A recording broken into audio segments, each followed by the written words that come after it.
How both New Orleans Saints quarterbacks Jameis Winston and Taysom Hill defied expectations in 2021, 2022's quarterback position outlook, and everything you need to know about free agency contracts as we get further into the offseason. We got all that and a little bit of lagniappe for you on today's episode of Locked On Saints. You are Locked On Saints, your daily New Orleans Saints podcast. Part of the Locked On Podcast Network, your team every day.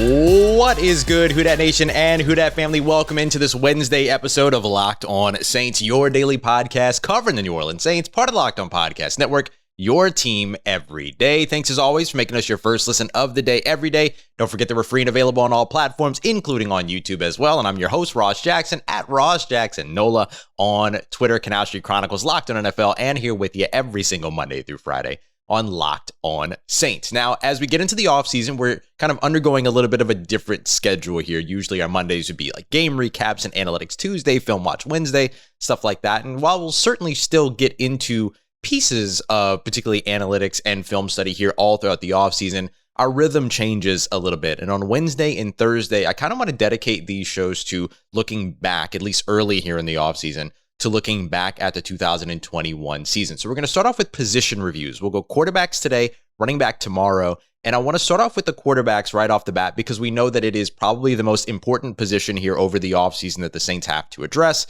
It is the most important position on the field. And the New Orleans Saints had a very interesting and intriguing 2021 when it came to quarterbacks, considering that they saw 4 of them under center and still almost made the playoffs. So I want to start off with a look back at 2021. And then in the second part of this, we'll dig into what things could look like moving forward to 2022. And in particular, I want to highlight why one challenger or piece of competition when it comes to Jameis Winston in the offseason may not actually be that competitive for him at all. So we'll talk about that in a little bit. But first, I want to start off with the quarterback position in 2021 and how both Jameis Winston and Taysom Hill exceeded expectations in their own right in 2021. Now listen, I know how it goes, right? Everybody has their favorite. They're either team Jameis or they're team Taysom and they hate the other side, and I get it. However, there is a way to look at this, and what I want to stress today is how well both of these quarterbacks performed over their expectation,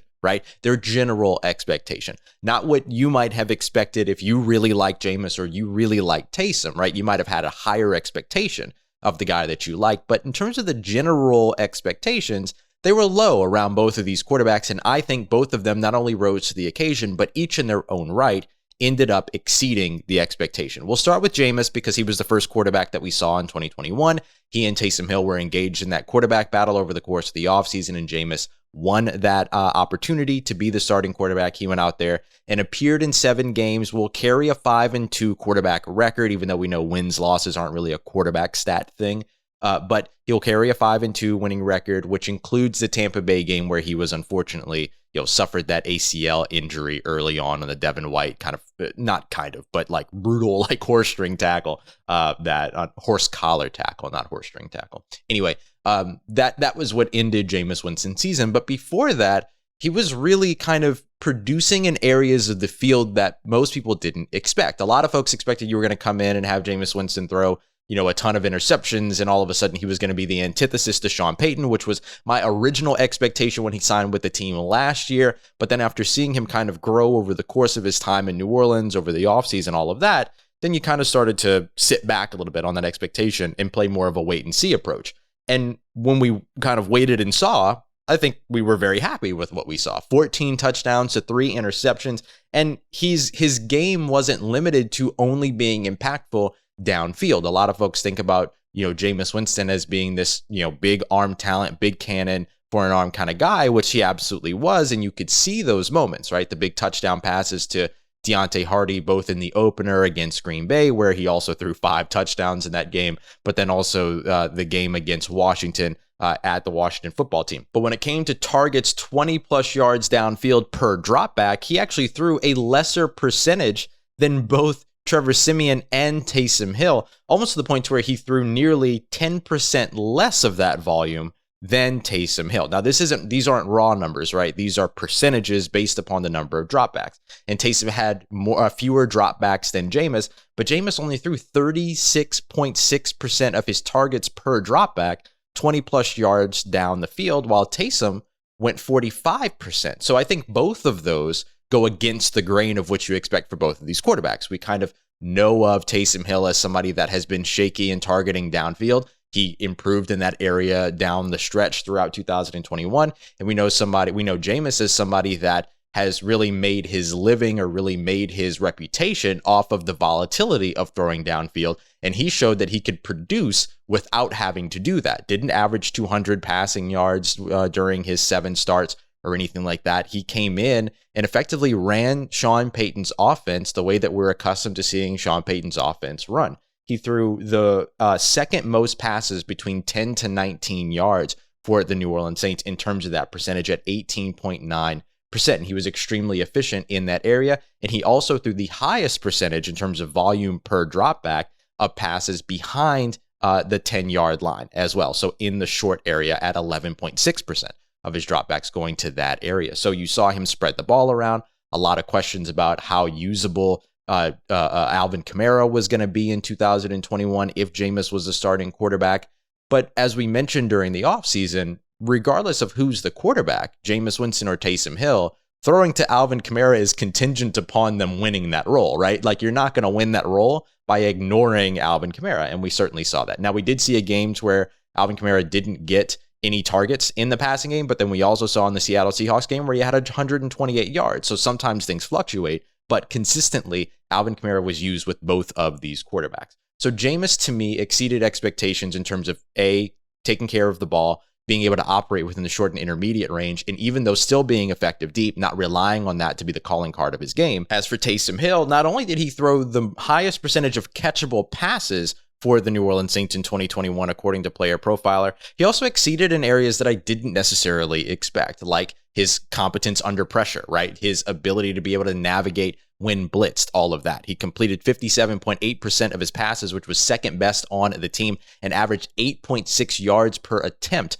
when blitzed as well, which was also second highest on the team, only behind Ian Book, who played only 1 game and only had 6 completions when blitzed, and that was at 8.7. So really, you can call Taysom Hill the leader in that metric. I thought that he performed well in those situations and was also really decisive when it came time to scramble. We know what it is that you expect from Taysom Hill, right? You expect that he's going to run. You expect that he's going to be a bruiser. You expect those pieces. But the things that we didn't necessarily expect were him, targeting downfield on 45% of his dropbacks. We also didn't expect him to have a 75.4% catchable pass rate. But we also never really saw him be able to make quick decisions, right? That pass isn't there. That pass isn't there. I'm running. We saw that a little bit more as he got a little bit more comfortable in his time throughout the end of the season with the New Orleans Saints. So look, did both of these quarterbacks benefit off of the offense that was opposite them? Absolutely. Did both of these quarterbacks benefit off of the system that was around them? Absolutely. But did both of them in their own right continue to exceed the expectations and the low standards that were set for them by folks that both supported them and were against them? Absolutely, yes. And I think both of them deserve credit for that. As for Trevor Simeon and Ian Book, I think Ian Book is a big ol' incomplete at this point. There's no way that you can look at a Miami Dolphins Monday night game where 22 players weren't available, 4 coaching staff players weren't available, and he didn't throw a pass to a wide receiver running a full speed route that entire week until pregame warmups. Hard to expect me to hold that against or use that as an evaluation piece for the kid. So I'm just glad that he survived 8 sacks and is going to continue to develop and didn't seem to lose any confidence in that situation. And Trevor Simeon was not great as a starter, but came in and was a good relief pitcher for New Orleans in the 2 games that he came in against the Tampa Bay Buccaneers as well as the Atlanta Falcons. Won both of those games. Would have been set up to start against the Los Angeles Rams in the first round of the playoff games. We would have seen how that went, but he was a player that they trusted, right? 38% of his passes went 38% of his dropbacks converted to 20-plus yard passes. He also targeted the intermediate area of the field more than any other Saints quarterback with 20% of his dropbacks there. So they didn't limit the playbook when Trevor Simeon was there. I don't know if Trevor Simeon is going to be around because he couldn't win games for the Saints in 2022, but I do think that he's going to have himself a nice market over the course of the offseason as other teams look for a backup that can come in and run their offense. And Trevor Simeon should be on the top of a lot of lists of players, or teams rather, that are looking for those players that are formidable QB2s to come in relief of their starting pitchers. All right, coming up next, we're going to dive into 2022 a little bit more and talk about the outlook for the New Orleans Saints. What could happen for the New Orleans Saints at that quarterback position? Lots of different options out there. What's most likely? What would we like to see? All of that. We'll talk about it as we continue on with today's episode of Locked On Saints. So I want to start off first by telling you, though, about our friends over at Built Bar. We are 19 days into January, but it's still time to make sure that you're carrying out those New Year's resolutions. Don't give up on them yet, especially if you've got some great resolutions like, getting fit or eating right, things like that. So I want to make sure that if those are your resolutions, that you do have Built Bar in your plans, because Built Bar gives you the protein bar that tastes like a candy bar, and actually it's even better than a candy bar. We got a voicemail from over at Locked On Raiders yesterday that was a guy who worked overnight in grocery stores. He saw that Built Bar had made it to the shelves there, and he had basically been able to work those overnight shifts thanks to having Built Bar throughout the night. He had the salted caramel as well as the cookies and cream, I believe it was. So really, really great kind of testimonial from that. But don't just take the testimonials, right? Try it for yourself. Head over to built.com and don't forget to use that promo code LOCKED15, LOCKED15. That's promo code LOCKED15 so that you can get 15% off of your order, whether it's your first order or your next. That's 15% off with the promo code LOCKED15 at built.com. All right, Who Dat Nation, continuing on with today's episode of Locked On Saints. Thank you so much, as always, making Locked On Saints your first listen of the day. Don't forget, we're still here with you 5 days a week, every Monday through Friday here on the show, even throughout the off season, because there's going to be a lot of stories to talk about. But the biggest story in New Orleans is always going to be that quarterback spot. What's going to happen at the quarterback position moving forward? Now, there are a lot of assumptions that we have to make in terms of having this conversation, right? So instead of just making assumptions, let's talk about as many different scenarios as possible, because there are a lot of different ways in directions things can go in New Orleans at quarterback. So let's start with free agency, in-house free agency. The Saints could potentially run effectively the same quarterback room right back without Trevor Simeon, very likely, because again, I think he's going to get a nice contract, nice backup quarterback contract somewhere, and the Saints aren't going to get into a bidding war over a guy that's not going to see the field, ideally, for them, only because then you're talking about injuries and things like that to your starting quarterback. But they have Blake Bortles in the building. They signed him to a future reserve deal. He could be a veteran clipboard holder, all of that. You have Ian Book that you're working to develop. Taysom Hill, of course, is already still in the facility. He already got his extension. He'll play his Joker role more than likely. I don't know that he's going to be able to compete for a starting quarterback spot this offseason because of his injury. I don't know that he's going to be able to get back in time after the couple of surgeries that he's going to go through. So we'll see exactly how that portion of it pans out. But in terms of running it back, that would include bringing Jameis Winston back, which if you do that, then hopefully you're seeing his rehabilitation go well, his recovery go well from his own ACL surgery. We don't actually know when he'll be able to participate in things like offseason activities and training camp and things like that. You kind of look at other comparable timelines and assume that he'll be ready for those offseason activities, but we would have to see exactly how that all actually pans out. So that's one route that the Saints can go. I don't think it's necessarily a bad route, and I talked a lot about potential competition for Jameis Winston. I think that there will be, but one of the biggest competitors for Jameis Winston I thought was going to be the Pittsburgh Steelers. But according to recent reports from Ian Rappaport and even our own Chris Carter over at Locked On Steelers, Jameis Winston may not really be in the cards for the Steelers. The Steelers may be looking at running it back with Mason Rudolph and Dwayne Haskins competing for a starting role. Some rookie that they draft, Chris Carter said very unlikely that they trade up, but that they just kind of grab with where they are. And then some other veteran that they sign but don't pay a lot of money, right? So it seems that they're pretty content to go with what's left in the building already after Ben Roethlisberger leaves. So they might not be in that sweepstakes for Jameis Winston, though they might be in sweepstakes for other players like Teron Armstead, who continuously gets named around the Pittsburgh Steelers. So you might see other teams like the Washington football team, depending upon what they do in the draft, or if they decide to wait until the draft and it doesn't really impact free agency. Like, there's still all of these kind of scenarios that the Saints could end up having to compete with in order to keep Jameis Winston if they wanted to. But it does look like the pool isn't going to be as populated as I thought that it might be, which is good news for the New Orleans Saints, who would likely bring Jameis Winston back on a deal that makes sense for Jameis for 1 year, so that hopefully he gets the opportunity to like light it up in New Orleans and then potentially go out there and get a much larger contract elsewhere or get a much larger contract in New Orleans. Kind of running back what they tried to do this year, but with a little bit more money going towards Jameis Winston. The other scenarios all come down to trade, right? They could potentially trade for Russell Wilson. They could potentially trade for Aaron Rodgers. They could trade for Derek Carr, Jimmy Garoppolo, or Baker Mayfield.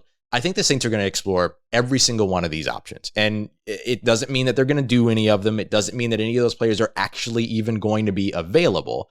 But when you look at what Russell Wilson was upset about going into 2021, it didn't get much better for him in 2022, right? He was still hit a ton. He was still sacked on a high percentage of plays. He was actually sacked on a higher percentage of plays. This is, where do I have this? Wilson was sacked 7.6% of his dropbacks in 2022. The New Orleans Saints quarterbacks were sacked on only 6.2% of their dropbacks, and they had a total of 7, 12, 15 different offensive linemen that played on the offensive line, including 7 different tackles, 3 different centers, and 5 different guards. The New Orleans Saints were in a better offensive line situation than the Seattle Seahawks somehow this offseason. That should make Russell Wilson pretty mad, considering that the Saints could hardly field an offensive line at one point during this season, including having a guy like Kyle Murphy come in and take snaps when he was signed off the street that day on Monday night before that Monday Night Football game against Miami and hadn't played in the NFL since 2017. And somehow Russell Wilson was sacked more in Seattle than New Orleans Saints quarterbacks combined, or at a higher rate of dropback. So we'll see exactly what happens with Russell Wilson and how he could still potentially force his way out in Seattle. Does the new general manager in Las Vegas not want to work with Derek Carr and would rather trade him away for some assets? You could see potentially a Carson Wentz level trade for Derek Carr, like a 2nd round pick, and then some kind of 2023 second that could turn into a first based upon snap counts or win percentage or games won or playoff appearance or whatever. There's a lot of different ways that you can create those kind of conditional assets for the trade. So there's the trade scenario for the Saints. They could potentially go that route. And then there's the draft route, right? I think the draft route is more of a draft and develop for a year more than it is draft and start. But do they already feel that way about Ian Book, right? Is Ian Book already in that process? And so do they want to draft another quarterback and hinder Ian Book's development or his confidence, things like that? I don't know. And I mean, there are quarterbacks that you could certainly draft and maybe start right off, right out the packaging. Like, could Sam Howell raise his stock back up? Could Kenny Pickett be that guy? Could Matt Corral be that guy? Like, there are those players there that could potentially start for you, but it's not as clear cut as a Joe Burrow in the past, or Trevor Lawrence last year, Justin Fields in Chicago. It's not as clear cut as it has been in recent years. This quarterback class is a little bit more underwhelming than what we usually see. Not really a consensus number 1 selection. Right now, the argument for the number 1 selection of the draft is between 2 edge rushers, the guys that tackle the quarterback, not the quarterback themselves. So for the New Orleans Saints, they could potentially look at one of those players as a draftable, developable guy. I feel like I make up a word every episode. Guy that they get in the 2nd or 3rd or 4th round, like they did with Ian Book. But are they already dedicating those resources to Ian Book, and instead should their focus be on the starter? I think so. So it's either maintaining the room that you had going into the 2021 season, going into 2022, or making that big splash signing or trade rather. And I think the New Orleans Saints are going to be all over those possibilities, knocking down and knocking on everybody's door, flipping over, looking under every rock, whatever. They're not going to leave any stone unturned when it comes to finding the most important position for their offense. And I think that that is a good thing.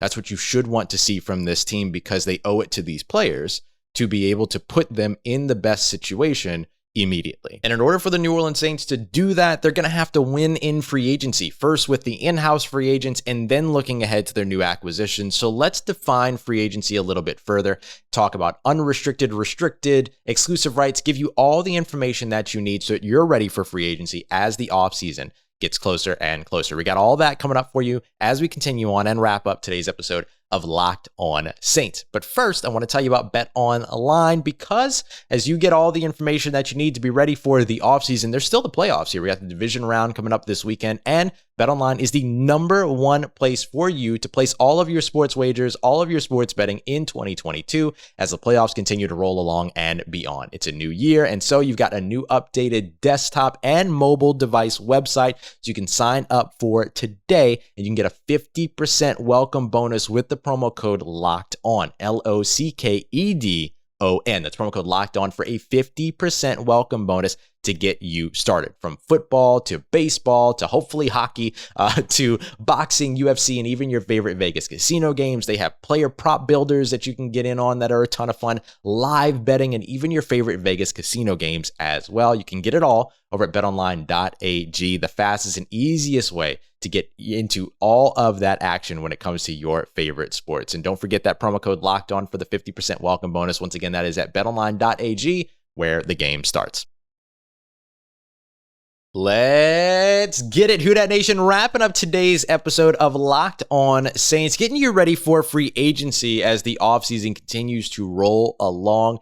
But we're not jumping straight to the offseason. You still have the playoffs, and big announcement for you. We're going to be present at the Super Bowl as well when it comes to Super Bowl Radio Row. So your boy, as well as our friends with Peacock and Williamson, the Locked On NFL podcast, and of course, representation from both of the local shows for the teams that are going to be playing in the Super Bowl are all going to be there all week. So I'm actually going to be bringing you Locked On Saints from Super Bowl Radio Row. Peacock and Williamson's going to be coming from Radio Row. Luke and I are going to be doing daily episodes over at Locked On NFL from Radio Row. It's going to be a ton of fun. So just make sure you're keeping it locked over at the Peacock and Williamson NFL show, the Locked On NFL podcast, and of course right here on Locked On Saints all throughout Super Bowl week. Very excited for that. And that is just the first of many announcements upcoming this offseason. I'm going to be traveling a lot, and I'm very excited about it. But we'll talk about that later on down the road when everything is a little bit more set in stone. So let's talk about free agency for the New Orleans Saints. Now, as I mentioned in our last conversation here, the Saints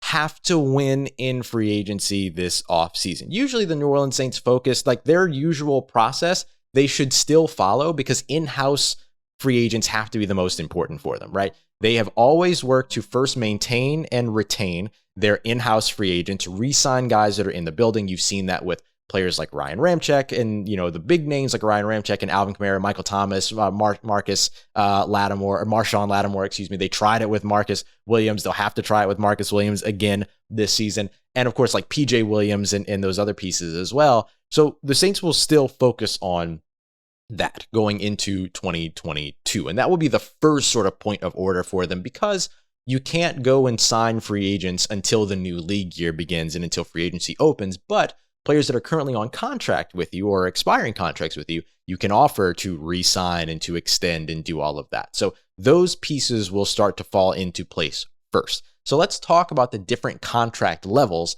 that the New Orleans Saints will end up encountering and that you should know about throughout the off season, so that you're ready for free agency, right? So let's talk about unrestricted free agents, restricted free agents, and exclusive rights free agents to start us off, because those are the kind of three main categories. And by the way, this is part of our midweek fundamentals segment. We're going to do one of these every week. We're going to talk about this. We're going to talk about salary cap. We're going to talk about cover 2, cover 3, cover 4 zones, quarters. Like, we're going to break down a lot of stuff to just kind of learn the game of football better together as we go through. So if you have suggestions or questions that you want to specifically talk through, go ahead and hit me up. You can hit me up wherever is most convenient for you and let me know what you want to learn more about as a whole when it comes to the game of football. And we'll talk about it in our midweek fundamentals segments. So when it comes to unrestricted free agents, that is simple, right? Those are the free agent contracts that you're accustomed to.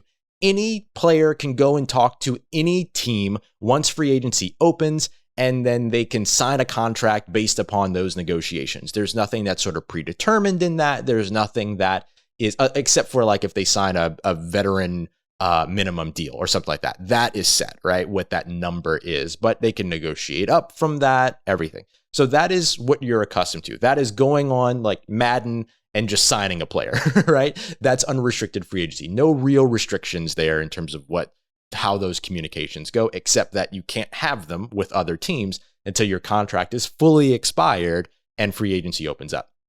Restricted free agency, on the other hand, in-house free agents will have restricted free agent tags if they have less than 3 years or just over 3 years of experience in the NFL, and their contract fully expires with the team that originally signed them. So, for instance, Deontay Hardy, is a restricted free agent. He signed with the New Orleans Saints as an undrafted free agent. He was there for 3 years, and now his contract is expiring. He is now an unrestricted free agent. So with that, a restricted free agent. So what that means is that the Saints can go with some predetermined levels of contracts, but Deontay can still go out and have conversations with other teams. The 3 predetermined levels of contracts are right of first refusal, a second round tender, TENDER, don't come at me, and a first round tender. So the way that this works is that with a right of first refusal tender, the New Orleans Saints could sign him for whatever that amount is, and then he could go out and have conversations with other teams once free agency opens up. And if another team offers him a contract, then the Saints get right of first refusal. They can choose to either match that contract or let him go. The reason why there are 3 different levels is because on a right of first refusal contract, it's simple. They get the opportunity for right of first refusal, but if they choose not to match a contract that he's being offered somewhere else, they get nothing. They lose the player, he ends up signing elsewhere, but they get a chance to match the contract if they want to. With a second round tender, which is a little bit more expensive, if a team gives them an offer sheet or gives that player an offer and the Saints choose not to match that contract, then the other team would gain the rights to that player, but that team, the signing team, would have to send the Saints a second round pick.